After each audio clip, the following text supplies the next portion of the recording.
Hello, can you all hear me? Yes, it's coming over.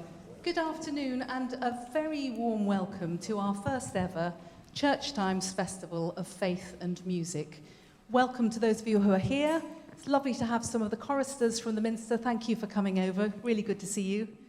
And welcome to those who are joining us on live stream.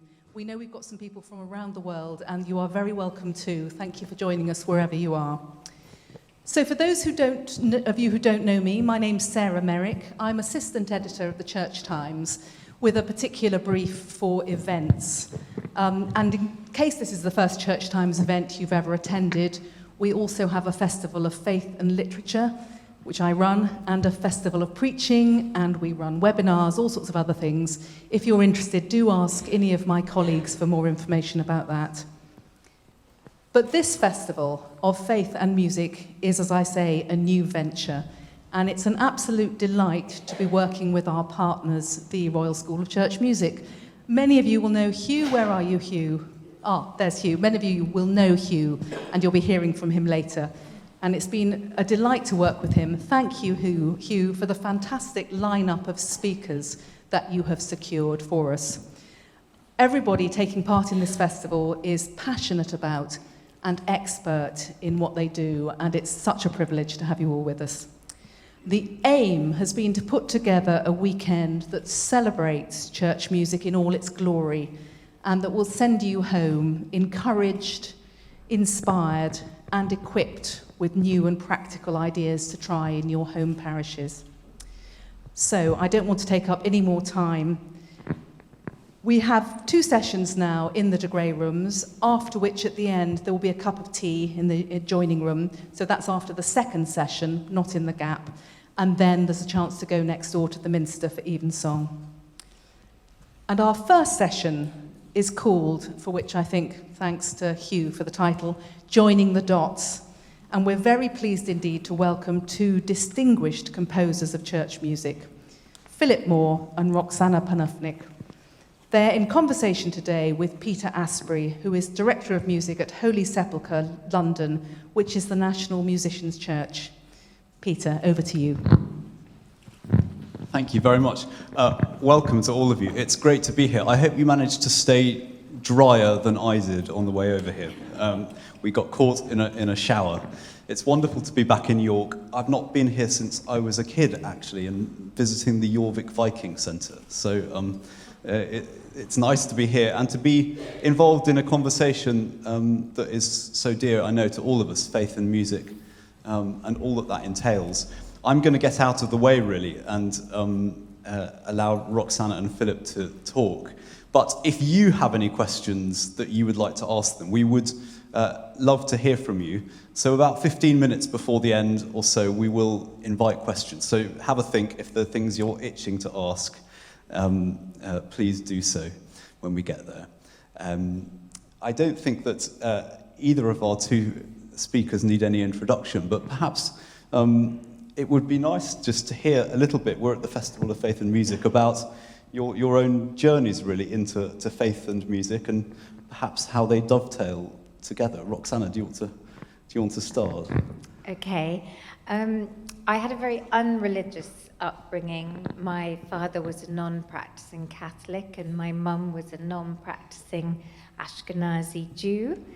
But I had a fantastic school music department run by Jonathan Wilcox, who's son of David Wilcox. And so I was really thoroughly exposed to faith music all the way through my secondary school upbringing, and singing in choirs, and just fell in love with it completely. And in my early 20s, quite by accident, long story, I won't give it to you now, I became a Catholic. And there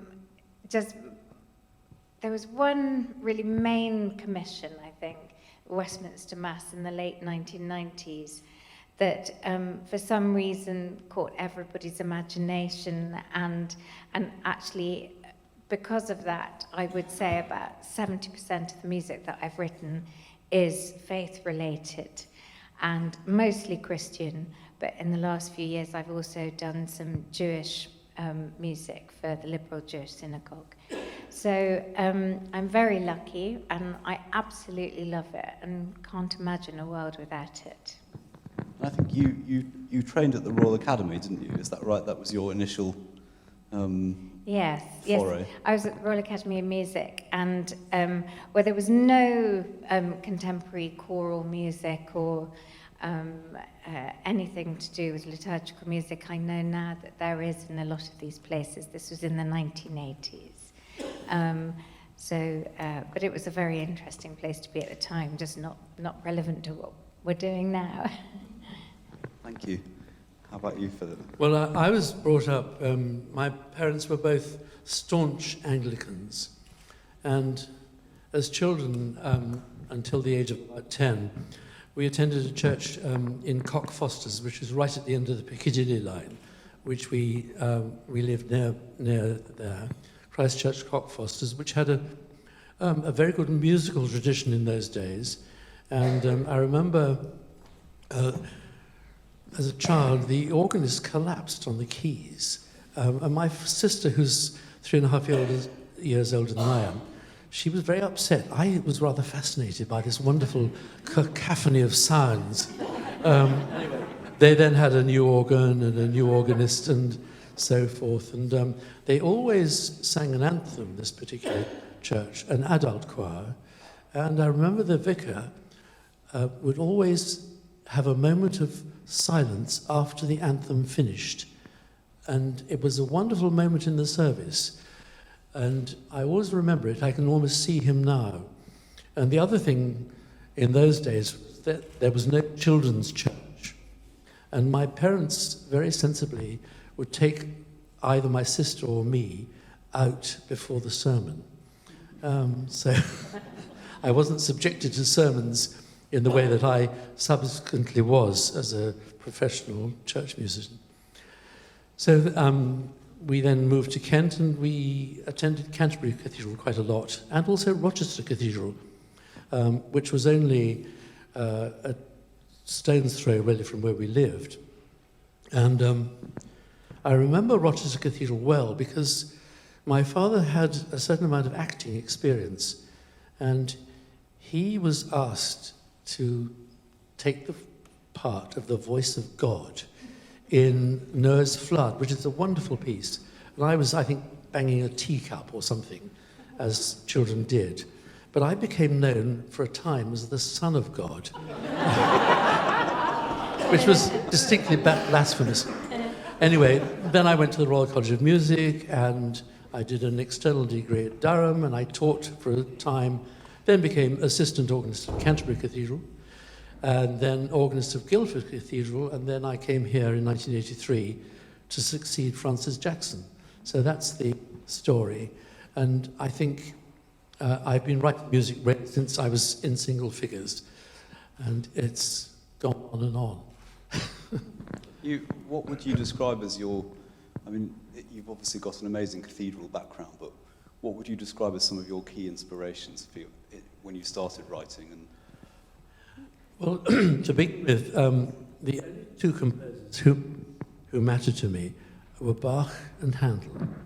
Nobody else affected me at all. My father used to play Chopin and Rachmaninoff, and it didn't speak to me in the way that Bach and Handel did. Then I discovered Vaughan Williams, then I discovered Howells. Hindemith, I became very keen on. There's some wonderful things which are not often heard. Hindemith's Requiem is an amazing piece.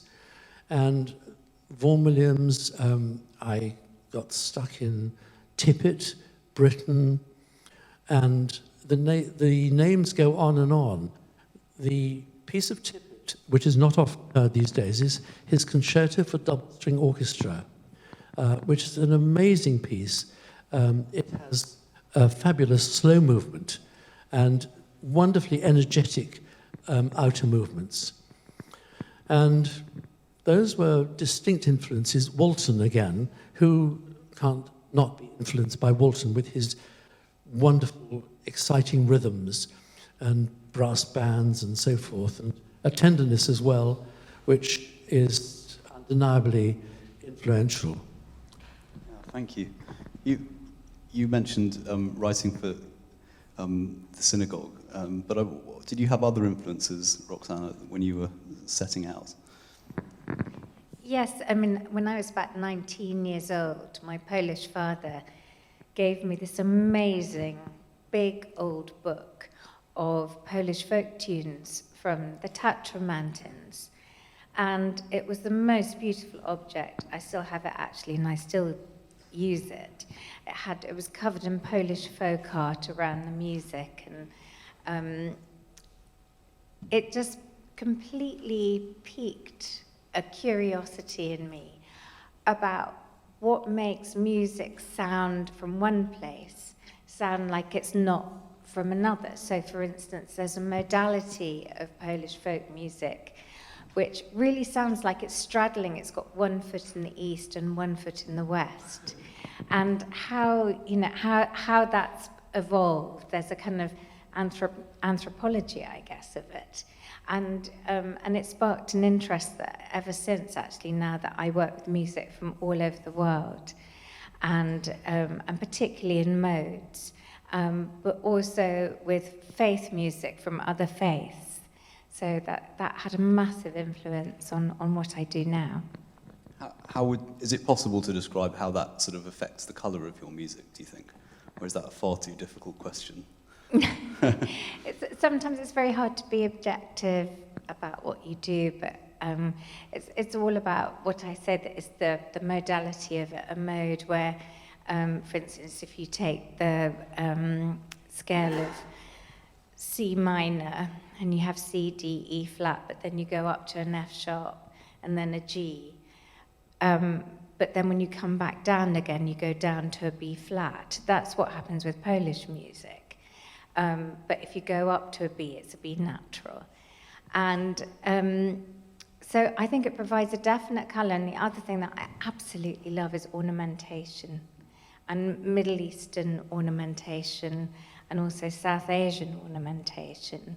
And I think it's so interesting that even if you don't know very much about music at all, and I don't know, you go into an Indian restaurant and you hear Indian music, you know that it's from the Far East, you know where it's from. Or Japanese music, if you hear God, the word's just gone out of my head for the pluck shamisen.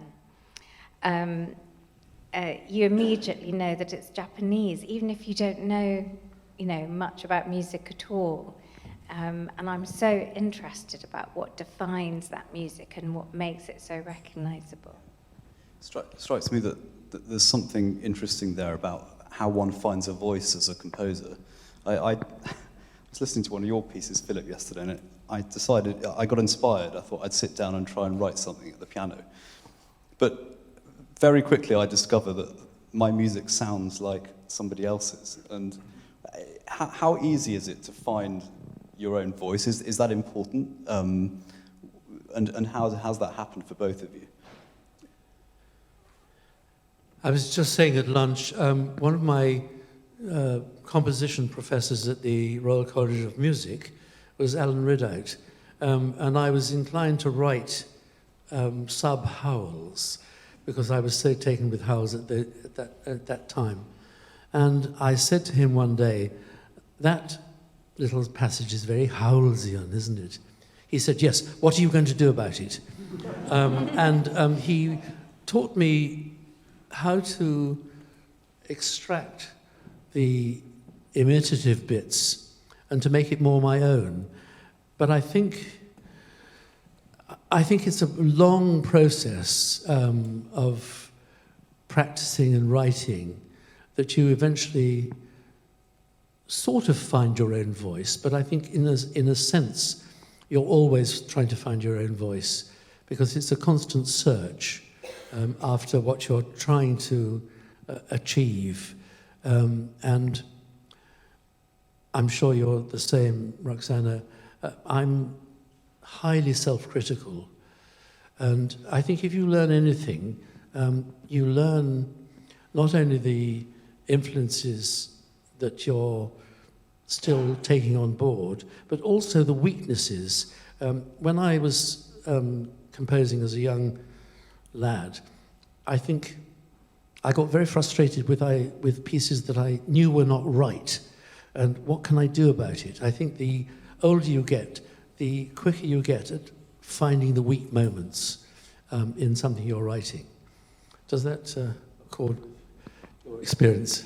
Completely. And for me, every note has to sound right. And it'll only sound right to me because that's how I want it. And I often get asked by people who are perhaps thinking about becoming a composer or studying composition, they ask me for advice.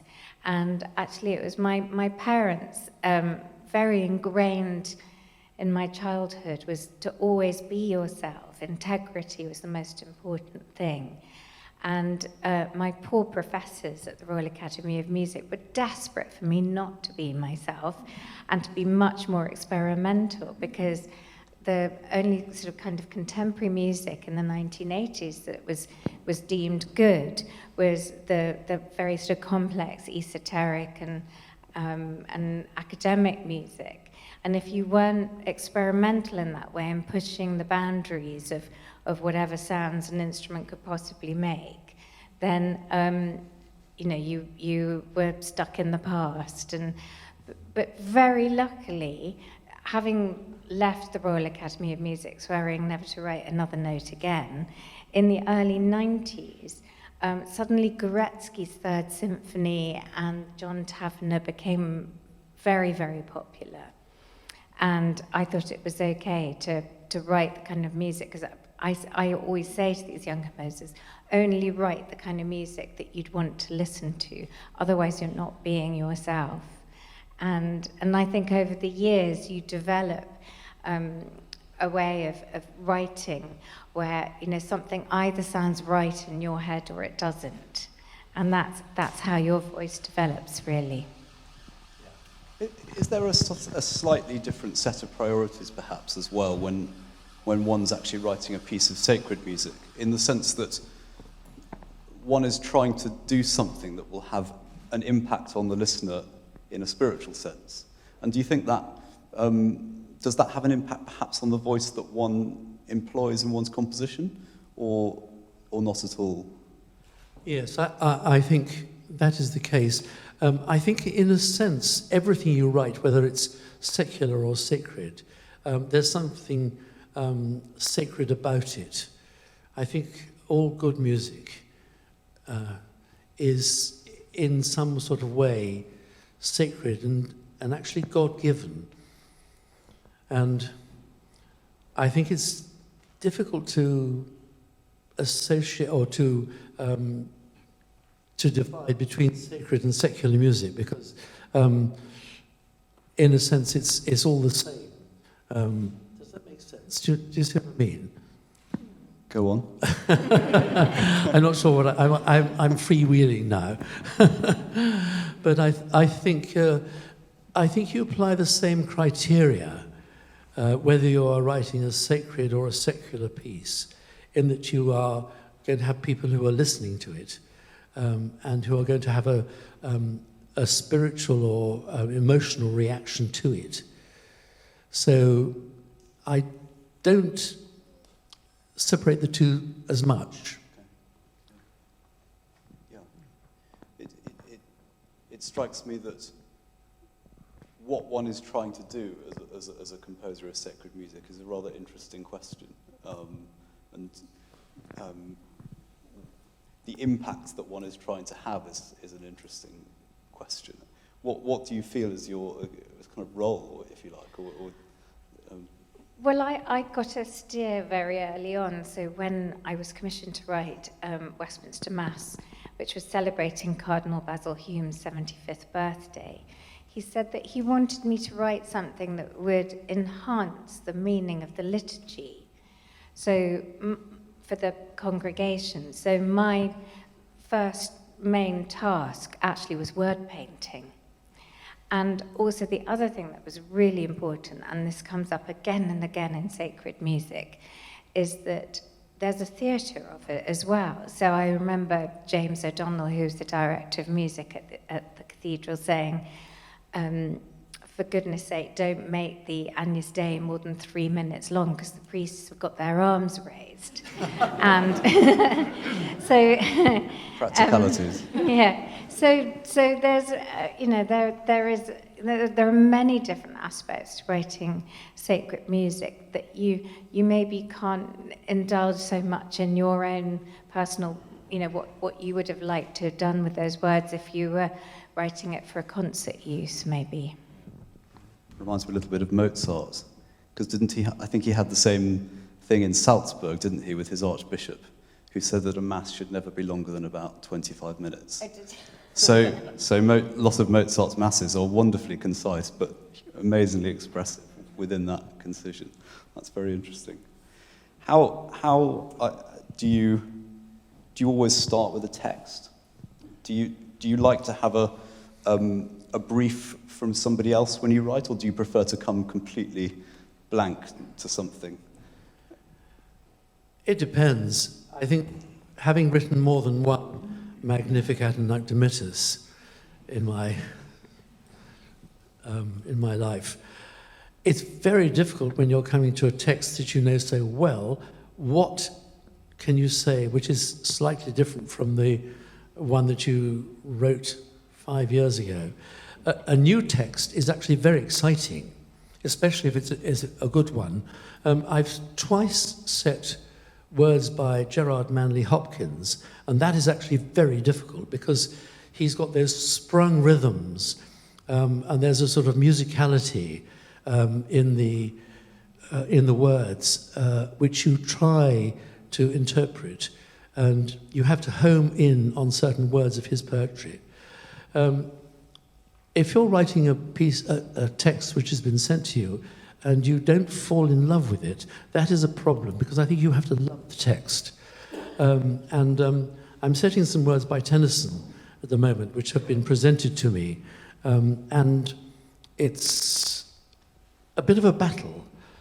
Whether I have solved it or not, I don't know.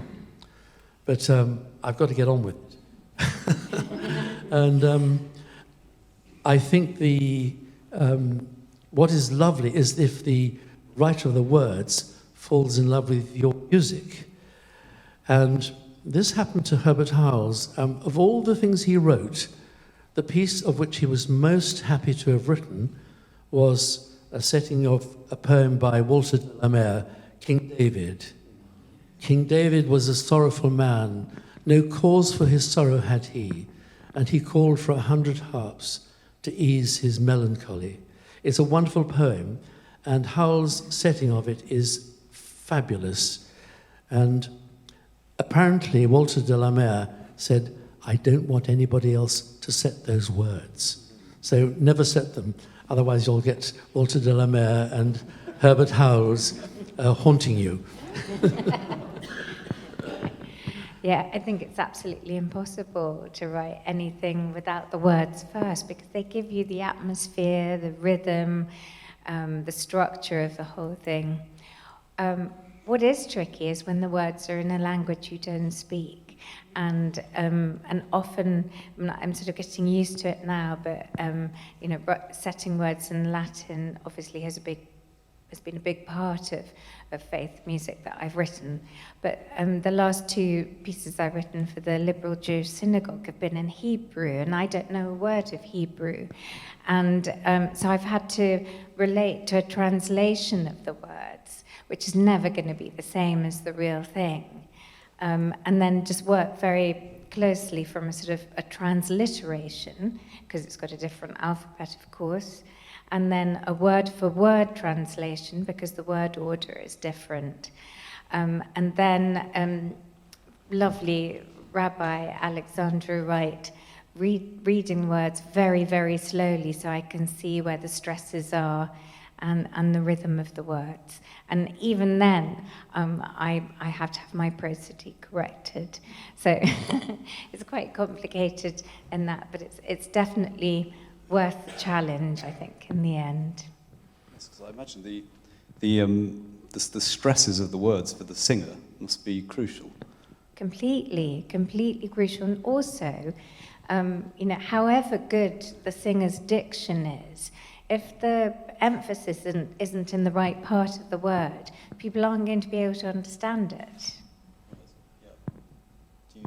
Do you think quite carefully about Very. your singers, when you're writing? Yes, you do, and I tend to sing the parts through after I've written them, or as I'm writing them, to see if they really work. And the same applies to organ accompaniments, although there's some accompaniments I've written which I wouldn't like to have to play.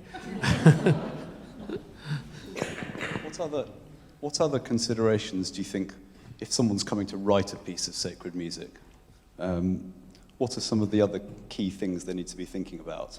Do you want to go, or shall I go? I was going to say, one of them is always, do you ever want to have it performed a second or third time? So making sure that it's completely within the technical range of the people that you're writing for. And we are so blessed in this country. We have the most fantastic variety of choirs and levels of choirs with different levels of divisi and different amounts of rehearsal time, and all this is so important in that. And it's just, to get that right is the absolute priority.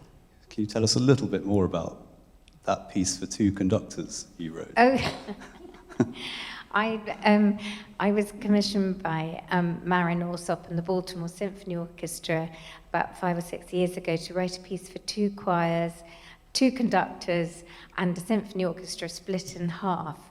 And the piece was about two amazing women of the 19th century, Harriet Tubman, who escaped slavery and used to go back under the cover of darkness and rescue more slaves. She was incredibly brave. And the other woman who was around at the same time was an Indian warrior princess called Rani Lakshmibai, who fought the East India Company. She trained her own armies and rode into battle with her 4-year-old son strapped on her back, and she was extraordinary. And so one conductor and choir were Harriet Tubman and in 4, and the other choir were Rani Lakshmibai and in 5. And we had Harriet's story for 5 minutes first, then Rani's story for another 5 minutes. And then at the end, the two musics had to come together. So I had to write in a time signature of 20/8. And it completely dipped my head in, but actually, by coincidence, I can't take credit for it, but by coincidence, this 4 and 5 seemed to create a fantastic, really propulsive rhythm, which helped for a sort of exciting ending. But yes, that was so. But each choir had to focus very much on their conductor. They couldn't look at anybody else. They had to be absolutely blinkered and tunnel visioned at their conductor, because if they got distracted by the other time signature, that was it. They were lost. Can we hear it? Well, there is some of it is on YouTube. If you look for Across the Line of Dreams, Roxanna Panufnik, there are some clips of the Baltimore and the Brazil version. So yeah. Do you like hearing your music sung or played, or is it an uncomfortable experience? Well, it's always because I'm drawing from my innermost feelings and emotions. You feel very vulnerable because you're exposing those very internal and personal feelings to hundreds, possibly even thousands of complete strangers, and you don't know how they're going to take it. So it is always very nerve-wracking the first time, and then you sort of get more relaxed as the piece kind of wears in and gets more plays. And I imagine it depends a little bit on the performance as well, does it? Yes. I was just telling these two over lunch about an experience I had nearly 20 years ago now, and which I've learnt from a great deal of writing a piece of music, a cappella piece of music for a choir. And whenever I'm writing for somebody, I always send sketches as I go along to make sure that it's the right kind of level and it's what they're wanting and there are no nasty surprises at the end. and the choir director was going, yes, it's going to be a challenge, but they'll do it, they'll have to do it, and they will do it. And now, if I ever heard the word challenge, I would go, right, okay, it's too hard. I'm not going to do that. But I didn't. I took him at his word. And at the premiere, about 50% of the notes were right.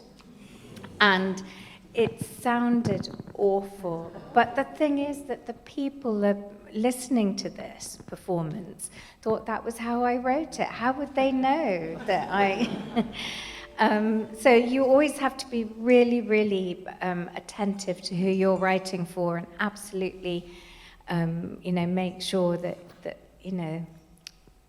any kind of messages, subliminal messages like the word challenge come up. You've got to be aware of that. I have a challenge story, quite different from your story, but John Scott, who was organist of St. Paul's Cathedral for many years, he asked me to write a piece for some fairly big occasion. And the setting was Lo God is Here. I can't remember who wrote the words. Anyway, I started this and I thought, 8 seconds of resonance, and what are we going to do? And so I started writing something fairly straightforward.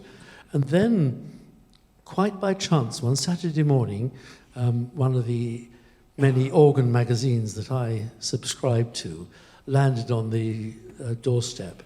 And there was an article by John Scott saying, I really like to present the St. Paul's Choir with a challenge. And I looked at what I was writing and I thought, there's as much challenge in this as making a cup of tea. And so I scrapped everything I'd written and sat down and wrote something very, very challenging, which, of course, the St. Paul's Choir rose to in the most wonderful way. But I think these challenges, it can work in both ways. That's a negative experience for yours. The word challenge in this particular instance was an inspiration. Is it difficult to abandon material like that you've written? I'm reading a book at the moment called Faith, Hope and Carnage, and it's by Nick Cave, the singer-songwriter. And he talks about a process that he goes through where, for one of his albums, they just played for days. They got into a studio and they just played and played and played. And he said there were days when we used maybe a minute of material on the final album, and he had to learn to kind of, in a way, to hold his material quite lightly. I mean, is that a difficult thing to do? Is that easy? I think it's quite difficult. The piece I'm writing at the moment, I wrote quite a lot a couple of weeks ago, and I think I'm going to scrap the whole thing because it's not quite right. But I was a bit sad to reject it, but I think I've made the right decision. What about you, Roxanna? Yes, I mean, to have the luxury of being able to work with performers on something and maybe changing a few things during the rehearsal process is really wonderful. And then I never produce a final score until after the first performance, because those rehearsals are so valuable and so informative with a new piece. Do you hold on to things that you maybe get rid of because they might come in handy later? I don't, and I guess I should. It would be useful, but there's such variety in each project that I do, because a lot of my music isn't faith music and a lot of it isn't choral. There is one harmonic progression that I'm desperate to use in something which I wrote when I thought I was going to do something, which I then didn't do. So I am looking for a vehicle for that harmonic progression, but otherwise, no. Can I ask a personal question? Have you ever had an experience of listening to a piece of music in perhaps a sacred context, and you've experienced something of the divine in that moment. Yeah. Yes, those moments happen spasmodically and not very often. And they always take you by surprise. Yeah, and for me it was John Taverner's hymn to the Mother of God, and it was at Westminster Cathedral, and it was an Advent service, and so all the lights were out, everybody, hundreds of people there were holding candles, and there was this complete silence, and suddenly it came from the Lady Chapel in the corner, and the sound literally washed over our heads, and it was absolutely electrifying. It was so beautiful.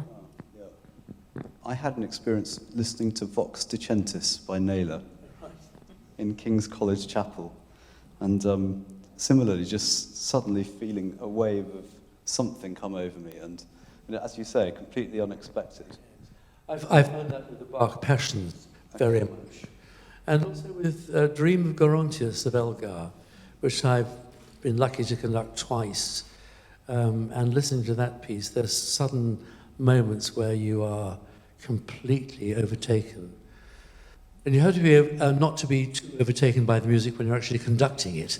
Otherwise, you can land yourself in, or the orchestra and choir, in difficulty. But I think Bach, especially, and the Mass in B minor as well, which is the most fantastic piece. And as far as Handel is concerned, I love the Messiah. I've conducted it more times than I care to remember. But Israel in Egypt is the piece that really grabs me. That last movement, sing you to the Lord, for he hath triumphed gloriously. You almost feel you're taking off when you're listening to that music. It's so wonderful. Can I ask a question? Is there, Philip, a piece by another composer which you wished you had written?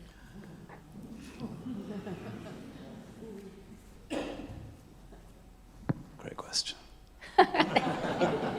Should we swap roles? As my predecessor used to say in choir rehearsals, I need notice for that question. Tell me I later. think probably Howell's Gloucester service, which I think says more than the other services. Some of the services he wrote were wonderful, but that's a piece that would have been wonderful to have written. Yes, I think probably.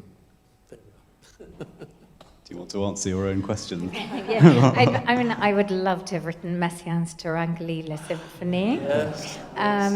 But also, I was at a choral conference in America, and they performed a piece by Eric Sessenwald, and I can't remember what it was called, but I remember thinking at the end of that piece, why am I bothering? Okay. I thought it was so beautiful and so amazing. Yeah. I find when I'm composing, if I listen to Bach, I then think, why on earth am I bothering? So that does happen to us, doesn't it? There's a reason, though, isn't there, to listen to Bach as a composer, I imagine, because having a foundation in counterpoint must be really helpful. It's marvellous. I sometimes resort to fugues in choral pieces, especially if I'm stuck. Because at least you've got a subject and a counter subject to deal with. But I've played lots of Bach, obviously, on the organ, so there's very much a reason to study his music. We're just before we take some questions, we're actually going to hear your pieces this weekend, I think. In fact, Roxanna, I think we're hearing one of your pieces this evening. Oh, Hearken. Psalm 5, is it? A fragment of Psalm 5? I don't remember which song it is. Amazingly, this piece was a raffle prize for somebody when my son was a chorister at Westminster Abbey. and at the Westminster Abbey Choir School fete one summer, they were looking for raffle prizes, and so I said that I would write a fanfare on the names of the family of whoever won my prize. And the lady who won it, very sadly didn't have any close family, but she was very close to the choir at the Abbey and asked if I'd write them an introit instead. And it's become amazingly one of my most performed pieces, probably because it's short and it's only in 6 parts, but yeah. What can we expect to hear? Lots of overlapping harmonies and very obvious word painting. It is a trait of mine. And there's some solos in the lower voice parts, because I'm quite democratic about that. Yeah. Keep everyone happy. Yeah. Right. And Philip, I think we're hearing O God of Time and Eternity. O Lord God of Time and Eternity, yes, which I wrote in 1983 for the enthronement of John Habgood when he became Archbishop of York. And the dean at the time, somebody called Ronald Jasper, sorted out a very imaginative service, and he produced a couple of texts for me to set, and this was one of them. And with an enthronement, you have lots of joyful music, fanfares. We had the Nella Hall trumpeters, who were absolutely amazing, and I wrote some fanfares for them. But obviously the part of the service where my anthem was going to occur was in a very still part of the service, and people just needed to relax. And it was in the time when I think I was writing lots of intervals of a fourth. And in fact, I based this particular piece on minor second, and then I'll try and sing, but I've had a slight cold. La, la, la, la. You choristers will remember this. Can some of you sing that? I don't know.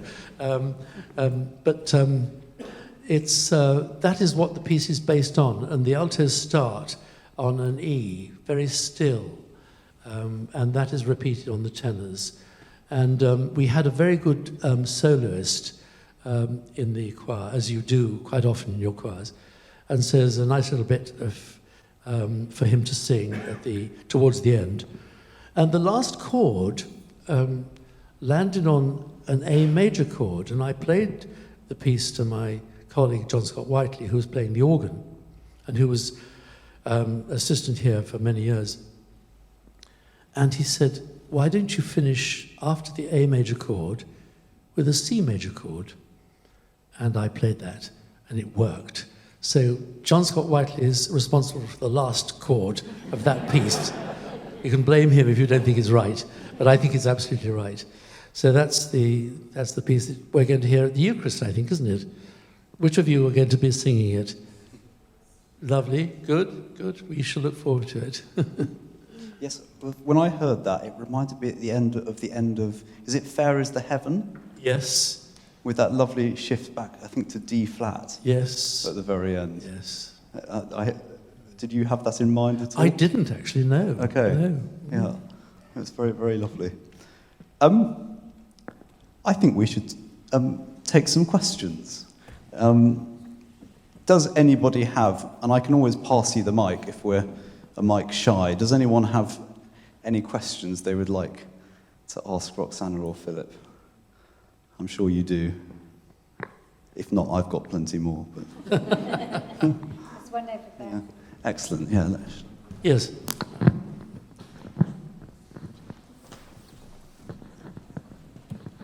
What's your favourite thing you've ever written? Good question. I'm very fond of the Bonhoeffer prayers, which have been sung quite a lot. Yes, I think probably those.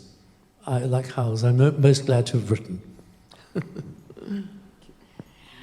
I'm sorry, I'm really boring, but it's whatever I'm writing at the moment. Because you sort of fall in love with it sounds horribly egotistical, but you do sort of create a bond with what you're writing. So it's and you become sort of obsessed with it, and you're thinking about it all the time. So yeah. Here's a question over there.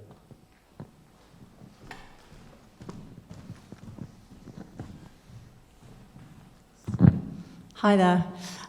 You talked about the sort of ideal scenario of loving the words that you're setting. And it strikes me that one of the challenges of writing sacred music is being asked to set a text that doesn't sit very easily with you at that particular time. I'm of the belief that our interaction with scriptures and faith can change as we grow and according to the circumstances that we're going through. And I just wondered to what extent, when you're faced with a sacred text, you sort of adopt the attitude, well, in an ideal world, I would be kind of feeling like I believe this, and to what extent you allow your current reading of the text and your own struggles and beliefs to sort of infuse the music and make a counterpoint with the text. I think when you're presented with a text that you didn't choose, for me, if I'm looking for texts, immediately a poem or a prayer will leap out at me, and I can begin to hear a musical atmosphere when I read it for the first time. But if you don't have a choice and you're given the words, it's then about building a bond with those words. And in my case, it's talking them through with lots of different people. I have a wonderful ex-head of English from my school who I can talk things over with, or talking with clergy or anybody about the words. You have to build that bond, and it always happens in the end. Yes, I think building a bond with the words is the crucial thing. Does that answer what you were asking?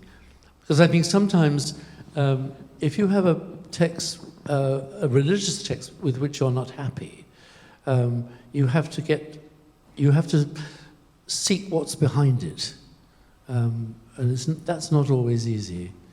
And I think that's where the work comes. Thank you. Yeah, I suppose, thinking also of the ways in which music can kind of subvert a text, because it has its own sort of set of feelings, something that a text might make very climactic or kind of faith-filled. You can with the music sort of present something more doubtful, for example, in the harmonies that you choose or so on. I just wondered how much what you're kind of going through in your own life at the time might interact in that way. It's bound to interact with what you're going through. I mean, I sometimes think that the Haydn and Mozart masses, the Dona Nobis Pacems, are often very cheerful, which is a bit of a contrast to what you might expect. So they don't subvert the text so much as to give a different take on it. Is that more what you're looking for?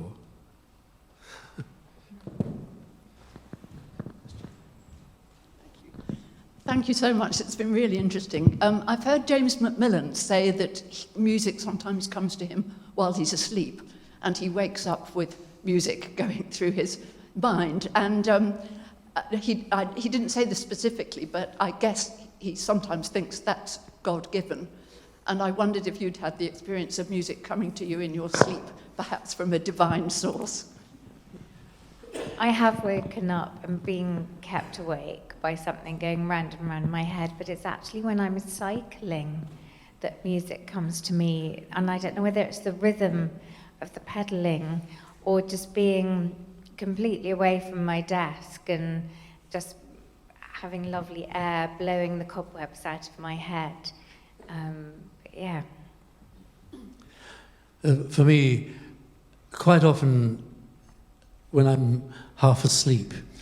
I quite often solve the problems when I'm half awake or possibly wide awake in the early hours. And I think it's then a way that you solve the problems that you're trying to sort out. Sometimes saying the words over and over again to you if you're setting a text, that helps a lot. And I feel that all music is God-given anyway. So I think you can say that, our gifts are God-given.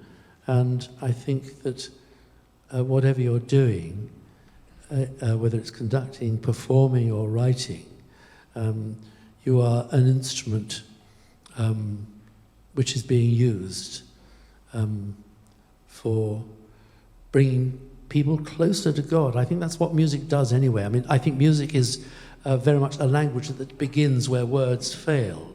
If you think of the words of the Sanctus, for instance, we can say them as loudly and as dramatically as we can, but if you set them to music, whether it's Bach or Harold Dark or Roxanna in the Coronation, it amplifies those words in ways that you cannot actually feel when you just hear them. In my case, music is also dad-given, in that my father, some of you may know, was a wonderful composer, and we had this amazing conversation a few days before he died. He knew he was about to die, I knew he was about to die, and I asked him, desperate to try and keep some kind of continuing bond of some sort, if he'd send me music from heaven.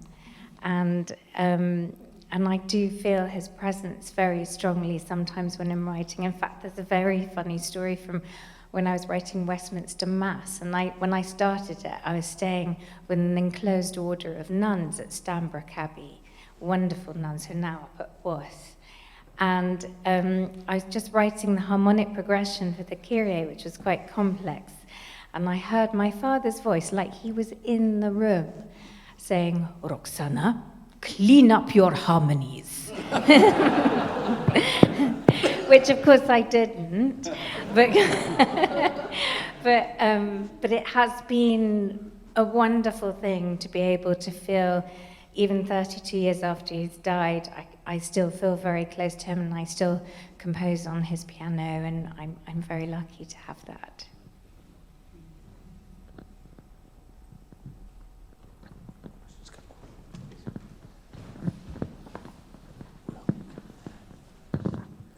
Generally, how long does it take you to write a piece of music?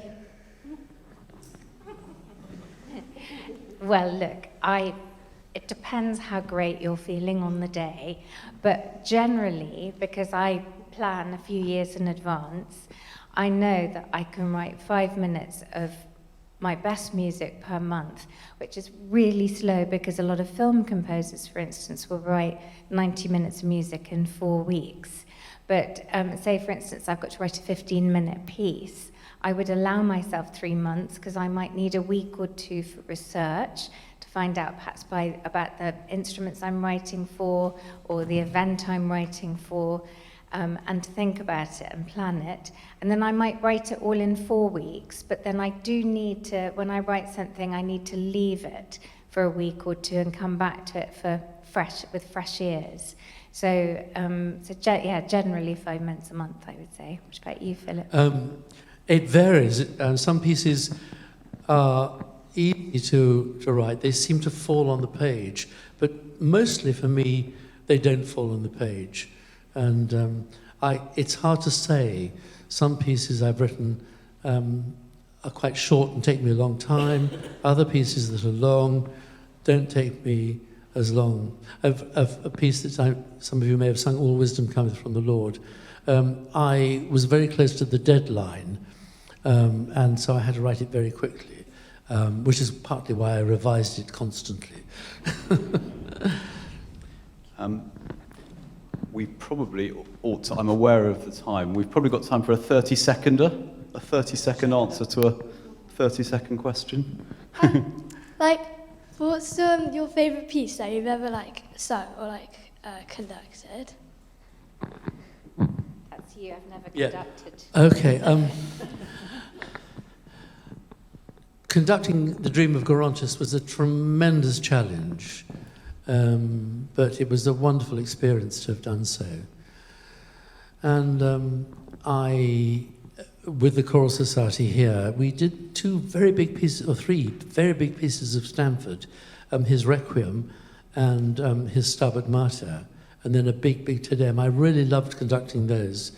But I used to love conducting the Minster Choir on a quiet, if there's ever a quiet evensong in the Minster, in the middle of February, unaccompanied.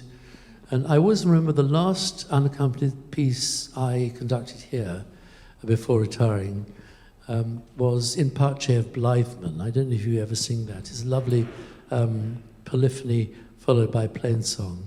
And so I just loved conducting that. I love conducting the Psalms because they are so much part of our worship. I must tell you a funny story about In Parce. Dr. Sidney Campbell was organist of many cathedrals, Ely, Southwark, Canterbury, and then George's Windsor. And in Parce, the last page, you have to go back to the beginning and the tenors start on the polyphony. And the tenors in St. George's Windsor got it wrong. And so Dr. Campbell just stood in front of the choir and tore the piece up and flung it on the floor and walked out. So I always think of that when I conduct that piece. But he was a wonderfully eccentric character, and that was very much part of him. Thank you. Thank you all very much. And Philip and Roxanna, thank you so much for sharing your wisdom and your insight with us. Thank you. Yeah.